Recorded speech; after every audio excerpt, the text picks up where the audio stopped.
projet bi ngeen ñu jaayoon ak projet bi ngeen ñu won tey moo nekkul benn projet moo tax Sénégal dëkk nekk ci kàmb gi mu nekk nii xam nga ne dëkk bi fi mu toll nii ute na ak fi ko Macky Sall bàyyi ñun ñëpp dañoo voté contre Macky mais dëkk bi fi ko Macky Sall bàyyi ku sañoon si ñun sénégalais yi dëkk bi delluwaat si loxo Macky Sall. du xàmme ngeen booy rappeur bi xàmme ngeen ko bu baax moom mooy riifu defe naa riifu la tudd léegi tiktoker la defe naa rab bi fayatul c'est normal ñun duñu gis ñoom dip ay Omzo Dollar di ko déglu booy bii nii yéen a ngi koy fàttaliku booy bii depuis Macky Sall recevoir rappeurs yi palais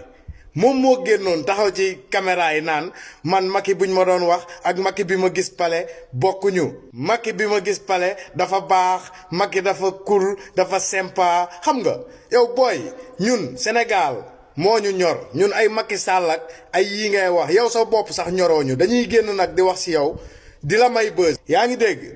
dinañu wax ci yow nag pour may la buzz tuuti rek mais dinañ la waxaale suñu fulla gis nga ñun ba ñuy xeex réew mi toll ci 4 millions de sénégalais jël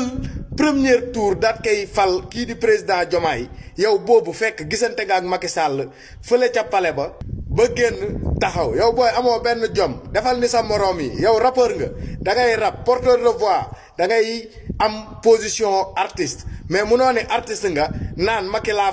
farumaak président Diomaye affaire yambar yi ngay def lii du yëfu artiste gis nga dip ba mu toogee di wax wanewul position moom askan la farul la nit mais boo toogee naan sénégalais yi rëccu nañu li Macky demee loolu day wane ni yow Sénégal ñoru la Macky Sall moo la ñor gis nga man patriote yi nekk sa compte bi nag ñoom ñëpp maa ngi leen di woo ñu désabonné wu sa compte bi parce que yow jaroo topp ndax gëmoo dara